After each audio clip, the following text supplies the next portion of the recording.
क्या आपने कभी ध्यान दिया है कि सबसे गहरी नदियां हमेशा शांत बहती हैं और सबसे तेज तूफान हमेशा सबसे ज्यादा शोर करता है? तो फिर इंसान क्यों सोचता है कि जितना ज्यादा बोलेगा उतना ही प्रभावशाली लगेगा? क्यों हर बहस में जीतना जरूरी समझता है? क्यों हर बात का जवाब देना अपनी इज्जत समझता है? एक बार की बात है, मगध साम्राज्य में एक युवा दूत था। वह तेज था, चतुर था और शब्दों में बहुत निपुण था। लेकिन उसमें एक समस्या थी, वह मौन नहीं रह पाता था। अगर कोई उसे टोकता तो वह तुरंत जवाब देता। अगर कोई उसकी गलती बताता तो वह बहस करने लगता। अगर कोई उसे नीचा दिखाता तो वह बदले में कठोर शब्द बोलता। धीरे धीरे उसकी प्रतिष्ठा उसकी क्षमता से नहीं, उसकी प्रतिक्रिया से तय होने लगी। एक दिन वह आचार्य चाणक्य के पास पहुंचा। उसके चेहरे पर थकान थी, मन में बेचैनी थी। उसने झुककर कहा, गुरुदेव, मैं हर दिन लड़ता हूं, शब्दों से, लोगों से और खुद से भी, लेकिन फिर भी मुझे शांति नहीं मिलती। चाणक्य ने उसे देखा, कई क्षण तक मौन रहे, फिर बोले, कल प्रातः मेरे साथ चलो। अगली सुबह दोनों जंगल की ओर निकल पड़े। रास्ता लंबा था, लेकिन चाणक्य मौन थे और वह युवक भी। कई घंटों बाद वे एक पहाड़ की चोटी पर पहुंचे। नीचे पूरा राज्य दिखाई दे रहा था। चाणक्य ने कहा, यहां बैठो। दोनों बैठ गए। नीचे गांव थे, लोग थे, शोर था, जीवन था। चाणक्य ने पूछा, तुम क्या सुन रहे हो? युवक बोला, बहुत शोर, लोगों की आवाज, जानवरों की आवाज और हवा का शोर। चाणक्य ने आंखें बंद कर ली और बोले, अब ध्यान से सुनो। कुछ मिनट बीते, लेकिन अचानक युवक ने कहा, गुरुदेव, अब मैं पक्षियों की आवाज सुन पा रहा हूं, हवा की हल्की सरसराहट और दूर बहती नदी की आवाज। चाणक्य ने आंखें खोली और बोले, जब मन शांत होता है तो संसार स्पष्ट सुनाई देता है, लेकिन जब मन शब्दों से भरा होता है तो सत्य खो जाता है। युवक चुप था। अब पहली बार वह केवल सुन रहा था। चाणक्य बोले, तुम्हारी समस्या शब्द नहीं है, तुम्हारी समस्या तुम्हारी प्रतिक्रिया है।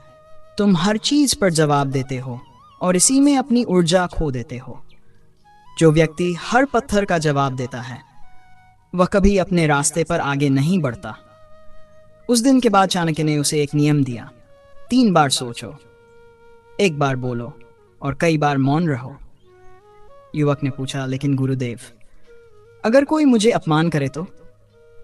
चाणक्य मुस्कुराए, अपमान तुम्हें तब तक चोट नहीं देता जब तक तुम उसे पकड़ते नहीं। जैसे आग को छूने से जलन होती है, वैसे ही शब्दों को पकड़ने से दर्द होता है। मौन वह ढाल है जो तुम्हें बिना युद्ध लड़े जीत दिला देती है। कुछ दिन बाद चाणक्य ने उसे एक सभा में भेजा। वहां बड़े बड़े मंत्री और विद्वान बैठे थे।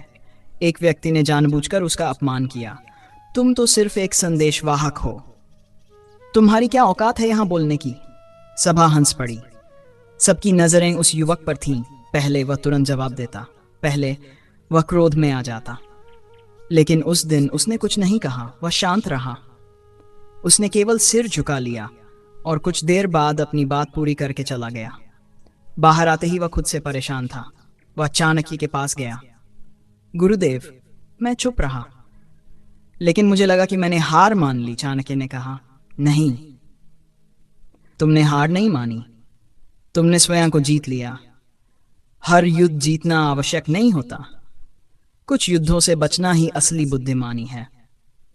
फिर चाणक्य ने तीसरा पाठ दिया, मौन केवल शब्दों का अभाव नहीं है, ये नियंत्रण है। अपने मन पर नियंत्रण, अपनी भावनाओं नियंत्रण और अपनी प्रतिक्रिया पर नियंत्रण। जो व्यक्ति अपनी प्रतिक्रिया नियंत्रित कर सकता है वह किसी भी परिस्थिति को नियंत्रित कर सकता है। समय बीता, युवक बदलने लगा। अब वह पहले की तरह जल्दी प्रतिक्रिया नहीं देता था। वह सुनता था, समझता था और फिर बोलता था। धीरे धीरे लोग उसकी बातों को गंभीरता से लेने लगे।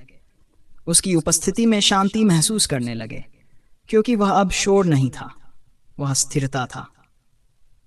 एक दिन चंद्रगुप्त ने चाणक्य से पूछा, गुरुदेव, क्या मौन हमेशा सही होता है? चाणक्य बोले, नहीं, मौन तभी सही है जब वह समझ से आए, डर से नहीं। और बोलना तभी सही है जब वह उपयोगी हो, भावनाओं से नहीं। मौन और शब्द दोनों हथियार हैं, लेकिन बुद्धिमान व्यक्ति जानता है कि कब कौन सा उपयोग करना है। अंतिम पाठ में चाणक्य बोले, याद रखो, जो व्यक्ति हर बात का जवाब देता है वह अपनी शांति खो देता है, और जो व्यक्ति चुनकर बोलता है वह अपनी शक्ति बचा लेता है। मौन कमजोरी नहीं है, यह सबसे ऊंची बुद्धिमत्ता है। सूर्य अस्त हो रहा था, आकाश नारंगी हो गया था, और उस क्षण युवक ने पहली बार महसूस किया कि उसे जीतने की जरूरत नहीं है, उसे केवल समझने की जरूरत है। और मौन उसका सबसे बड़ा उत्तर बन चुका।